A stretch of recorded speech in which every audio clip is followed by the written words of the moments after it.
Let's now switch over to the rebound in Merseyside. Liverpool, 2 wins on the trot, mate. 2 wins on the trot. Who would have said this 2 weeks ago? Who would have said this on episode 3 that Liverpool will put 2 wins together? Convincing wins, clean sheets.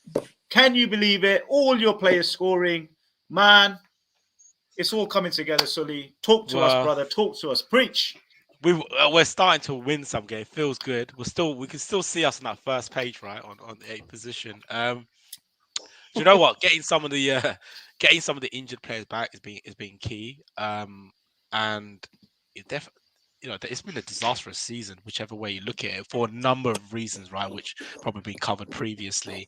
Now, if we do manage to get on a run, and we have to go on a run, then we might have a small chance of making the 4th position. I think top 3 are going to be whatever position they're going to end up, right, with United, City, and Arsenal, whichever order. Spurs are now holding 4th position.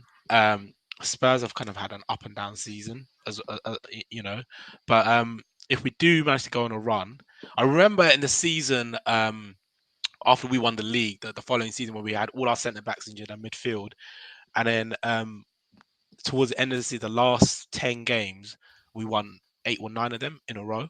And Allison scored with a header. Don't know if you guys remember that.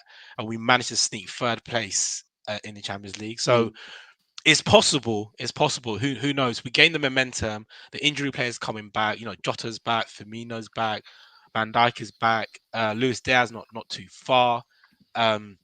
If we beat Real Madrid, a big if, on Tuesday, the confidence will just build, and who knows where that will get us. But yeah, it's still a long way to go. It's just good to win football games, right? And watching the game on Saturday, there's some resemblance what Liverpool are playing like, because you don't even recognise the other teams when we played them. They're literally going past our midfield, walking past. There's more intensity in the team now. More desire, more motivation to do something, because what they were serving up earlier this season and recently was just complete dross. And there could be a number of reasons why. And we'll probably find out in the summer when there's mass changes. But yeah, Newcastle are a good team. They could have taken the lead. Almiron, I think, on the 3rd or 4th minute. Alisson, we talk about team of the week, probably the best keeper in the league. Potentially. So yeah, tough place to go to Newcastle. The last team to beat Newcastle was, I think, Liverpool, actually, at Anfield. So to do it at their ground, it's a tough place to go. It's a big win. Cody Gakpo, getting his 2nd goal. Salah with a great assist. And Darwin Núñez a great goal. Pope, getting that red card on a moment of madness. Very unfortunate for him to miss the cup final next week and literally give it to United, because Luis Carrius will probably play for Newcastle. So yeah, I mean, clean sheet, 2 goals. The next games are Palace, after Madrid, Palace, Wolves, and then hopefully we'll derail Man United's title bid March the 3rd, I think. And then who knows? If we go on a run, you gain momentum, it might take you somewhere. It's a big if. Interesting. Lads, go for it, G. Yeah, I was just going to say, I think Liverpool obviously had their sort of tough couple of months or whatever it was with the injuries, right? And you've got the players coming back. Always been a fan of Diaz. I think he is, sort of world class, really, when he's on song. The bit that's still kind of staring us in the face is the midfield. Now, do you think that there is anything that can be sort of done between now and the end of the season? What have you got to come in? Because I'm one of those guys, I don't rate Harvey Elliott, and I think some of the youngsters who've come in, they can do a job. Even Cavalier has been left on the bench, I guess, or if he's injured, I don't know. But yeah, Jota's coming back as well, isn't he? And yeah, Thiago's injured for at least a month. Melo, God knows where he is. Who's Melo? To be honest with you, we're gonna have to go with what we've still got. around. Yeah. We're gonna have to go until what we've got.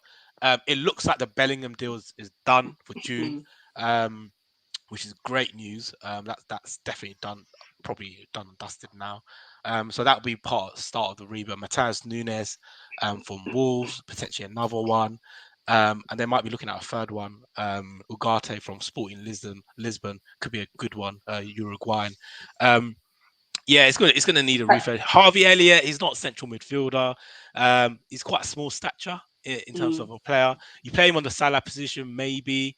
Carvalho, again, is small in stature. Central midfield is quite limited. So we're gonna have to go with what we got. I think the 18-year-old Steven Besic, he's done great. I think for the second goal, his movement was incredible. Serbian Spanish lad, got a bit of like Cesc Fabregas vibe to it. Thiago's taking it under his wing, so he could be good. We don't want to overplay him. He's only 18, but we haven't got anything else at the moment. Well, so we're gonna have to go. The game before he was man of the match. So... Yeah, exactly. So, but there's a danger of overplaying youngsters and going on the thing. But we're just lacking options, and that's partly mismanagement from Klopp and his coaching staff. Couldn't get target A, so they just don't want to buy. Chimeni couldn't get him. Bellingham wasn't available. We're not going to go with anyone. Then they signed Melo in the end of the window, which is a complete waste of time because it's just complete sick note, right? Waste of money. So now I think whoever owns Liverpool in the summer, probably be FSG still. They will back him. They have to, right? Because it's needed. Yeah. So what's the deal? So you mentioned 3 midfield players there, right? So what's that going to cost FSG? Yes. So the reason why we're probably going to need 3, actually, this is a good point, right? Is Keita, Milner, and Oxlade. They're out of contract. So there's big rumors around Mason Mount. I'm not sure if he's the right player. I don't know, VJ. I think he's a good player, but Klopp apparently loves him. He wants big money at Chelsea, but apparently Liverpool's camp have been in touch with his entourage. Bellingham is probably it's the worst kept secret, right? And Matheus Nunes. But if I was Klopp, I would get a Salcido from Brighton because that's the kind of player we need. The whole midfield needs a refresh because Fabinho is old, Henderson is old, and the other 18-year-olds is 18. So we know that, right? So I mean, definitely Liverpool are out in the market for midfielders. Everyone will know that. So Caicedo from Brighton, they wanted 90 plus million. That's why Arsenal walked away, right? I think they went tops about 70, 80, and then they walked away. It was like, no, we're not paying that. Chelsea, similar. So if you're talking about Bellingham's got to be 3 figures, isn't he? Surely. Probably about 130 million. Matheus Nunes probably 44 million. You're going to need at least 250 million to spend. And given that we've been spending 25 million net spend since Klopp's been there, there's money. There has to be money there because 3rd richest club in the world in terms of turnover. Where is that money? Where is that money? Yes, they've spent it on the stadium. They built the main stand. They're building the other stand now as well. They built the training ground. They have loaned the money to Liverpool, fair enough. And the Nike deal is now kicking in, where they give you a base 30 million a year, and they give you a percentage of the profits of the shirt sales, so you can get 70 to 75 million. And if they do get an investor to come in and join them, then there might be more money available. They're saying, midfield at least 3, centre back. For sure, they need someone. Van Dijk is getting on a bit with injuries. Matip, injury prone. Gomez, hit and miss. So they need to look at that. I think up front is okay. If we get the midfield right, then we can get going. But yeah, they're gonna have to spend big in the summer. We say every summer they got to spend big. They never do, but this one they have to. Well, that's what I was going to say. They haven't, have they? You don't associate Liverpool with spending loads of money, and everyone. I was listening to the Chelsea game. I had to drive somewhere. So for the last 10 minutes, I was listening to the radio. And the way they introduce players from Chelsea is like 150 million pounds worth of talent is going to come on. Then they give the names, right? So it's always about the money first. And I just don't associate Liverpool spending that type of money in one window, at least. Yeah, I think FSG have realised to compete with the big boys. And I mean, with United, with the Qatari money coming in, potentially Man City, Newcastle, Chelsea, spending 25 million a season, Klopp has to be like a magician, basically, Do you know what I'm saying? You can buy the Manes and the Salahs and pick them up when when they're up and coming, but that will take you so far. Do you know what I mean? And sometimes you have to go and buy the ready-made player, and Bellingham is one. And yeah, I mean the way they might see with Bellingham is 130 million, but he's 19, and potentially is captain material. And I think captain's Dortmund right at the moment. So we'll see what happens. They're going to have to spend big in midfield and probably in defense as well in the summer for sure. With the ownership, I read this week that they're kind of testing the waters to see what kind of interest. But when the Qataris came to negotiate, they wouldn't budge beyond the 49%. So apparently they went to focus to United. I don't know how true that is. But there were strong rumors that the QIA were interested, but the FSG weren't willing to sell the majority shareholding. Now, why they're willing to sell, maybe they see future profitability in the game. Who knows, to be honest with you. But if it doesn't improve in the summer, then we might have to do a United thing next season where we just invade the pitch, and get rid of FSG because that's what United fans did, right? There's a Liverpool game actually last season.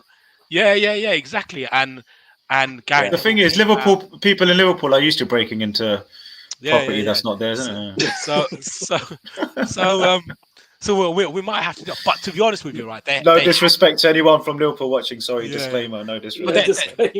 But they have been good owners, though. Do you know what I mean? Like they've done good stuff. Do you know what, Sully? They've been good owners on selling well as well. They've sold well, right? In the decade or whatever they've been in charge. They've got big money for Coutinho and Suarez, Sterling, you name it, right? Who are you really going to sell in this team? Because I'm looking at Van Dijk. Do you go into next season with Van Dijk in? I mean, he's been great. Don't get me wrong. I'm not calling him out like that. But is it the end of Van Dijk? Now you replace him with a marquee centre back, or do you still keep him for another season and obviously replace the man next to him? That's always been a problem. No, I think we still keep him. Even Van Dijk at 60% is still a presence. He's important because when he wasn't there, the defense was crumbling, and we saw that in the recent results. Now he's come back fit. Hopefully, we'll see in the next few games. We've got to keep him. We've got to buy another central defender. Who that might be, Gavidal, maybe, but that's going to cost loads of money. Every player nowadays is like 100 million. Like, it's mad, isn't it? Like, where does this money come from? So you're going to have to pick up the bargains as well. There are bargains to be had out there. The Sporting Lisbon, Benfica, they go to South America and pick them up for like 4 or 5 million and send them for 100 million. Like, they can do it. Brighton are doing it, and some of Brighton scouts have gone to Chelsea now, right? So, I think the problem with the Liverpool with respect to Brighton is the performance levels. You have to be top four. You have to be top four. So you've got to perform better. Less pressure at Brighton. You've got to perform better at Anfield, under the lights, weekdays, wherever it is. Liverpool are not known to stick men behind the ball. You play great football. You have been playing great football under Klopp. So the fans have got used to a standard of play. You're not going to play that ugly football. You're not going to stink it out. And obviously, when you went away to Newcastle, maybe they had one eye on the League Cup. Who knows? Their first trophy in 30 years or whatever it is. So you just wonder with Newcastle if they gave it 100%, bearing in mind they haven't got the deepest squad with injuries. And some of those players had one eye on Wembley, which is completely understandable from a team that hasn't won trophies. Coming from me, trust me, I know what I'm talking about. So I just wonder if Newcastle had one eye on the thing. But before we close off with Liverpool, Sultan, and if anyone wants to get in any last-minute questions in a minute, please do so. Who was your best player on the pitch? Because you had Gakpo. I thought the goal was Salah-esque with the first touch and the finish, the composure. He's only just got here 5 minutes ago, talking of players getting here. Nunez, the touch, the finish, amazing what people have been seeing him do in his career in Portugal, in the Champions League against Liverpool. And then you had Salah with, he was everywhere. He created the red card situation. He had the assist in there. I mean, I'm looking at that front three and it's looking pretty scary, mate. But I mean, on the day, on this particular game, who was your man of the match in terms of those front three? Is it difficult to call, or was there an out-and-out winner on that one? I would go for Darwin Núñez.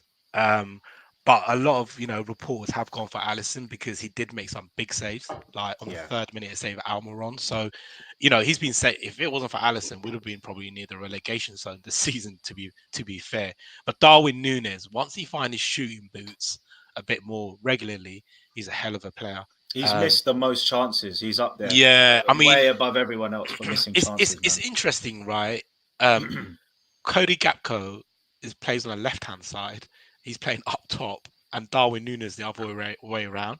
But Darwin Núñez, right? He's got the pace. Like the Everton game, I think the first goal, incredible pace to set up Salah, and he's in his first season at Benfica, he was bang average, but in the second season he exploded. He scored like 34 goals. So I have a feeling that once he's fully bedded in, got a hell of a player there. Whether he stays on when Diaz comes back, whether the left hand side he occupies it or not, it remains to be seen, and who plays up front. But yeah, if you got Salah, Gakpo, Núñez, Diaz, Jota, Firmino, if he stays, it's looking decent up top, but it's the midfield that needs a lot of surgery in the summer, and some. I think the acid test is Tuesday, isn't it? You pass the Tuesday test and you really are back. Yeah, well, it's interesting there. Yeah, I was going to say it's interesting. If you look at the graphics on the left, right, Pope got sent off in the 22nd minute, and Liverpool scored no more goals after that. Right, so I did watch the second half of the game and listen to the first half. Newcastle should have scored in that game. They were actually quite decent with 10 men. So you're right. It'd be interesting to see if the game was level. Which is a shame Pope got sent off. I mean, yeah, we definitely dropped. You're right. We definitely dropped off after Pope got sent off. Yeah, sometimes that's the way it goes. But the Madrid game's gonna be tough. Real Madrid Champions League. They've won it 15 times. Like, whoever turns up, Modric, Cruz, they just turn it on. They're a quality team. Quality players. Our midfield. If Liverpool are up for it at home, might have a chance, but we'll see. It's the Champions League. Are Liverpool going to finish top 4 before we finish with Liverpool, Sully? You can change it next week, mate. I'm not going to hold you to it. It's not contractual, mate. I'll probably say. Ooh, I'll sit on no, probably, but that could change week by week, like you were saying. That was the weakest no I've heard ever, mate. But I don't blame you, mate. You've got Tottenham, who are up and down like a yo-yo, and you've got Newcastle. Who seem to be in free fall, man. Look at that. 3 draws and a loss, mate. It's funny how the Premier League is amazing. The Premier League is amazing. You can't take your eyes off it. And talking of amazing, let's talk about Manchester United, because the word